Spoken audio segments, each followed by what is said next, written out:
All right, guys, coming up is some narrows that head into South Smoky Lake, and you see this on every Noganosh video that is on YouTube. You'll see this tree kind of hanging out over this little channel. So, you know, of course I have to get this as well. Can't miss the obvious. Welcome to South Smoky Lake, just before we get into Noganosh.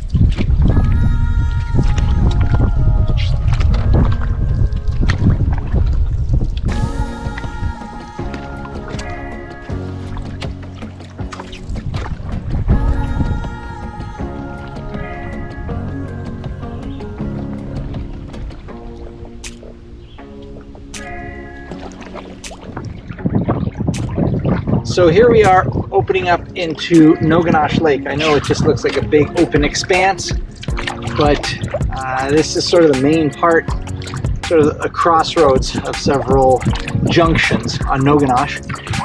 And there's no whitecaps though. Like it's a little bit windy, but surprisingly no whitecaps, because Noganosh is a big lake, but it stretches east to west, and the wind is coming from the south, so it doesn't get much of a chance to pick up and make big waves. So that's a good thing. Unlike Smoky Lake, which stretches north to south, and the south wind just really kicks it up in the long slivers that it gets a chance to wind up. So that's the good news about Noganosh Lake. So we're going to head straight across, and in probably another couple hours I'm just going to settle in for the day and see if I can find some fish. All right, I've just got to mention that once you get across the main arm of Noganosh and you start to go south, I mean, the wind is gone. I was just on water that was like glass, and it's just about noon. Incredible. I'm liking this. I'm just wondering how bad the horseflies or deer flies and mosquitoes are going to be, because this is just lovely. I have never experienced this on this trip. I've always been against big waves, and I'm counting on that on the way home, so I'll be with the waves. But I've been on smaller lakes than Noganosh, and they have the waves because of the direction of the lake, the north-south angle of the length of the lake. But this is kind of hidden away. It's just as open, but there's almost no wind at all. So very cool. It'll be excellent for fishing and easy traveling. I think I'm going to go right to the very end before I look for a campsite. I'm making better time than I thought, even against the wind. So, good stuff. All right, guys, as I get attacked by deer flies, what you're looking at in front of me is the end of the line for Noganosh Lake.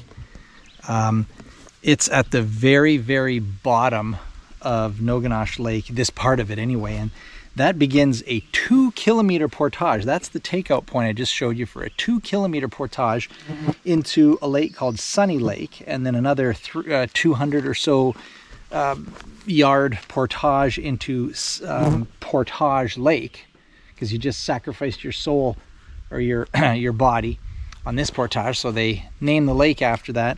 And then you're into another place called Noganosh River Provincial Park, which is a whole other video. Don't know if I'll get to it anytime soon, but guys, I just wanted to take you right to the very bottom of Noganosh Lake. Now, it's a big lake. There are other slivers and veins all over but this is kind of the main one that everyone does. And so here we are. So now I'm going to go back. It's about just about 12:30. So I've been on the water for about 2 hours since my last since where I camped, which is not very long. So I'm just going to go back, find a campsite, and then get set up for the night, and I may be in for a long day tomorrow if it rains. All right, I'm at my campsite for tonight, and incredible view. But better than that, there is a fish cleaning board right here, and it's got scales on it. Yes, that is a good sign, my friends.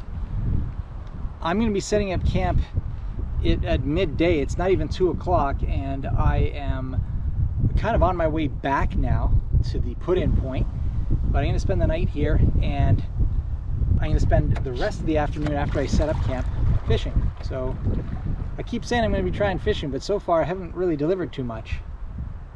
I don't know. I hate to disappoint you guys, but you know, I try, but see what happens. Why do I always laugh at my own idiocy? All right, if I can get this thing to the boat, might have a decent fish.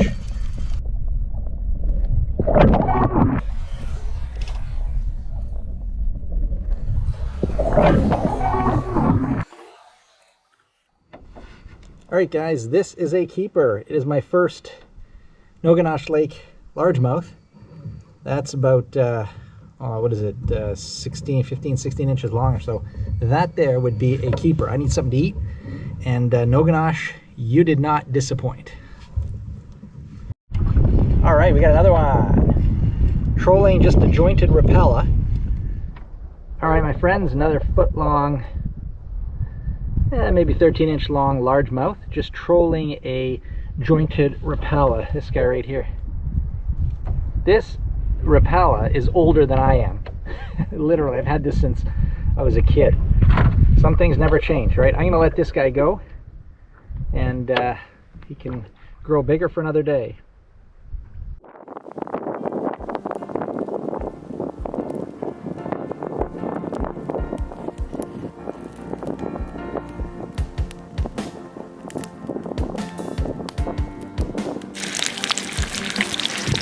Okay, so now I actually will show you a close-up of a frying pan. Usually make fun of such things. I don't know why. It's just fun. I make fun of people who bring, you know, everything but the kitchen sink, their gourmet meals, and the close-ups of the frying food on the fire. But you know what? Every now and then I'm okay with it. I mean, when I catch a fish, it's okay then. All I really have is just oil and garlic, and I've got a bit of salt and pepper. Probably put it on after, not before, but what the heck.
Okay, so it's the end of day 3 here on Noganosh Lake and, well, Noganosh Lake Provincial Park trip. I've gone through a number of lakes, but, you know, I didn't want to push it really hard. I could have made it here probably in a day and a half or so.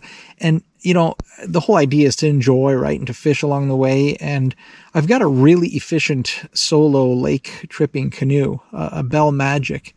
And for all the good things that it brings, one of the things you can't do with it is get up and stretch, stand up, or even kind of lay down and stretch your arms and legs and you know, take some pressure off your butt from sitting. You can't do a lot of that. And so I'm glad to be only doing like 4-hour paddling days. Your back starts to work on you there when you're, you know, looking down the barrel at 60. So, you know, so far it's been a great trip. The weather has been amazing. I'm just, oh, man, I see so many of these trips where there's like just thunder showers and ominous dark clouds. I mean, I don't know how you can enjoy yourself. I mean, I've done it many times, but still, it's just so much more enjoyable when the weather is nice. And thankfully, God's blessed me with amazing weather. And tomorrow's Sunday, and the weather forecast said before I left that it was supposed to be lousy, but I don't know. It might not be. So really looking forward to see what the weather is like. I'll start heading back if tomorrow's nice. And if not, I'll be hunkered down here for a while. So as I fall off to sleep here, I can hear the mosquitoes humming outside my tent, and yet none have come inside yet. So you know, that's the good news, and I'm looking for great things tonight now that I have the mosquito issue, I think, taken care of. So I'll report on that tomorrow, all right? For now, I am off to bed. Thank you, Lord. Can you even hear me? That's a huge rainstorm. I can't even hear myself talk. Welcome to Sunday morning on Noganosh.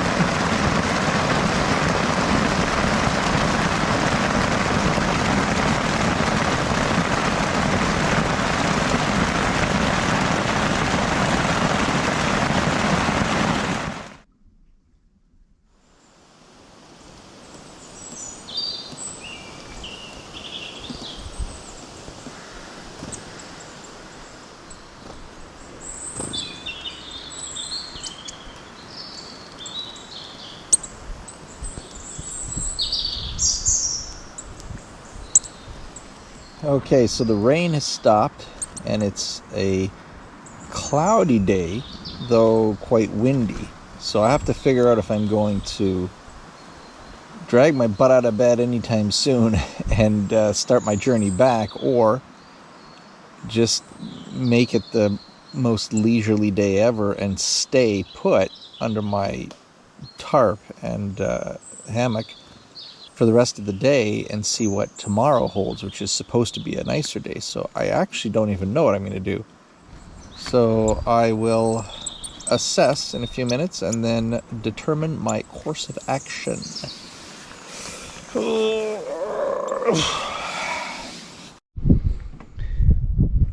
So you'll notice behind me there is a crack in the gray sky, and there's a little bit of blue, so that's good news. And I'm gonna make it almost, I hope, almost to my vehicle today after a long day. I might change my mind halfway, right? That's the luxury I have on a trip like this. I can do whatever I want. So anyway, guys, I'm off. It's a very late start. It's 11:30 in the morning because I was just dogging it. I was just a lazy old man. So we'll see how it goes. I hope we don't get any rain. The forecast looks good, but I don't have a Zoleo or a Spot or whatever that I can check the internet. Not that wealthy. I can't afford a monthly subscription. So I've got a personal locator beacon, and hopefully I'll never have to use that. But that's in a worst case scenario. That's my emergency help. And I suggest everybody get one of those, because if you have somebody who loves you, yeah, might be an issue. Where are you? What are you going to do? What if you die? All right, enough talk of that. Let's get paddling. All right, guys, I know this video has been going on for quite a while, but but I need to mention something here. I think it's only happened, something that's only happened, you know, like maybe 10 or 15 times in the whole history of all canoeists everywhere in the world. And that is, I mean, it's special. And that is that I'm moving with the wind. It's so awesome. It's so awesome.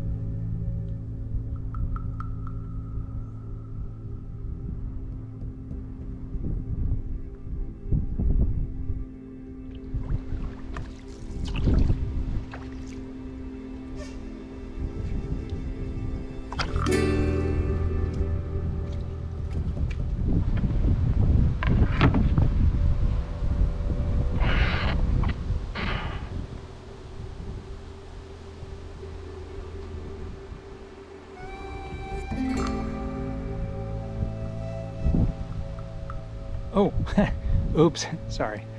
Didn't mean to be in that shot.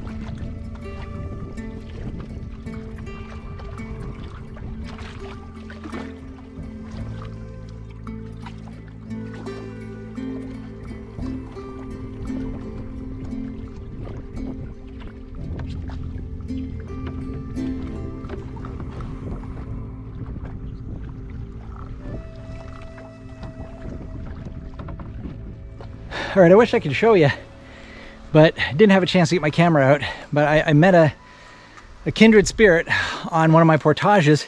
In fact, he portaged that bag, which is a huge 110 liter full to the top dry bag. And it was interesting because he was very helpful and very kind, and of like spirit, of like mind. He's a God-fearing man like myself. He and his wife were here, and Jim is his name. And appreciate meeting people like this on the way. You'll meet people like that as well here at Noganosh. There's not a lot of people, but the ones that I've met are very friendly. And Jim, blessings to you. Appreciate it, and hopefully we'll potentially do a trip together in the future.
So I've got my stove sheltered behind a tree here. There's just a lot of high winds here on Noganosh Lake. I'm about 20 minutes away from my car, so I just thought I would spend one more night. It's only like 6 o'clock Sunday night, but I'm thinking just spending one more night and then have a nice leisurely drive tomorrow. For those of you who care, I've got ramen and tikka masala, something like that, mixed in together. And it's my first meal with pasta, and I believe we're pretty much done. I'm just heating it up. All right, so I was telling you how beautiful this last day of paddling was, and it was. It gave me blue sky, and it was almost ideal, really. And met some great people, and it was a great day. But now that I'm about 20 minutes from my car, which I could have just gone all the way, but I thought I wanted to spend one more night in the wilderland, wouldn't you know it, it starts raining again. So it's kind of how I imagined the whole day to be based on the weather forecast. And but you know what? It doesn't matter. I've got a raincoat. I've got a waterproof Helsden hammock back there, and all is well. One other thing that I just thought was really kind of crazy, which you guys might want to see. Maybe you have some idea of what this is. I don't even know what this is. It looks like a bunch of crazy woodpecker holes on a tree, a pine right beside the water. And it's just like keeps going and going. There's holes everywhere. And yeah, it looks like there's some fun times going on inside there. You can't really see, but there are, you know, like channels going on in there, and just really cool kind of, wow, the tree is still alive. And I don't see any birds or any other creatures, but anyway, thought that was kind of cool.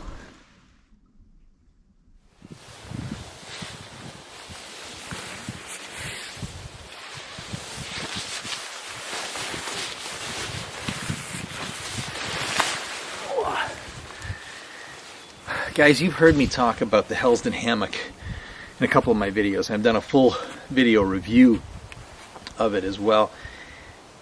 And I just want to say that in this trip, I really did put it through its paces. It was under every condition you can imagine, and it performed very, very well, other than the little mosquito incident I had at the beginning of the trip where a zipper up here wasn't totally closed and they were getting in a little bit. But anyways, the problem's all solved now, operator error, and it did very well under torrential downpours. And just, I mean, I've never had it rain that hard, and the Helsden hammock didn't leak. So it's really, in my opinion, it is the all-around best outdoor sleeping apparatus you can buy. Better than a tent, better than any other normal hammock where you need to buy all kinds of other parts and set up a tarp over top of this. That's inconvenient. All you need is 2 trees for this, and you're set for any conditions. So if you're curious about maybe checking it out, maybe ordering one yourself, go to the link below. It's helsdenoutdoors.com. And when you're there, if you consider buying one, use the discount code RUGGED, right? RUGGED, RUGGED, right? If you do that, you get a 10% discount. If you don't do that, you don't get a discount. Simple as that. I say better keep 10% in my pocket than giving it away if you don't need to. That is Pete's free financial tip of the day. You're very welcome. Oh.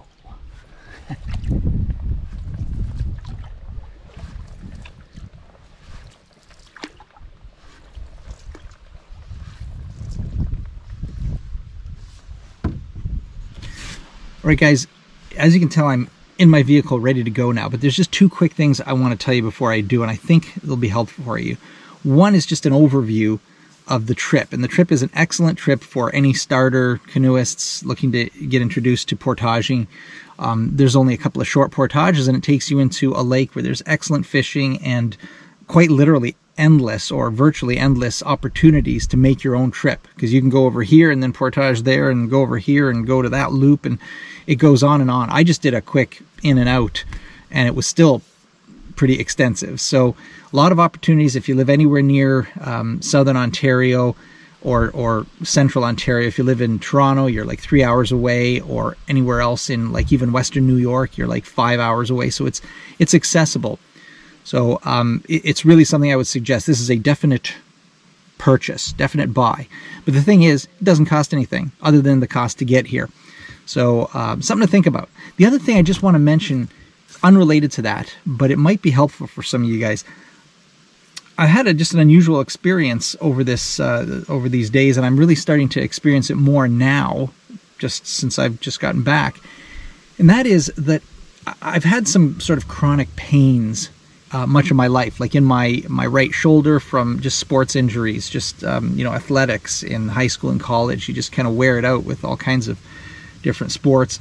And I've got an issue in my neck and back. When I look over my shoulder, it kind of hurts. Just stuff that's, you can kind of associate it a bit with aging. But they don't go away. They've been with me for over 30 years. And I haven't been paddling for a while, like just kind of four days of just moderate paddling. And what I've just found is that my shoulder and my back, the pain is about 50% less than it was before. And I don't know for sure what's going on, but I'm suspecting that our bodies are doing kind of what God intended for them to do, which is get physical exercise. I sit in front of a computer most of my days, and so this has been not intense exercise, which can cause problems, but moderate. Even though it's a repetitive task, over and over paddling, I thought maybe something would start to hurt. In fact, the opposite is true. So this is just my musings. Don't take this as any sort of medical advice or anything, but you know, it's good. I think it's good evidence for me to tell you to get off your butt and do some paddling more than you are. I'm not trying to get you in trouble. I know you want to get out here and do it, but we all have other responsibilities, right? But anyways, just a little encouragement to paddle as much as you can for a bunch of reasons, right? So anyway, those are just my musings and my thoughts. So I really did get out there this past 4 days and enjoyed God's creation. And I hope you guys do as well. It's all around us. All right, guys. Next week, I will be on the same rugged channel at the same rugged time, and I hope you'll be there as well. Until that time, guys, get out there. Enjoy God's creation like I just did for the past 4 days. It really is all around us. And keep on looking up.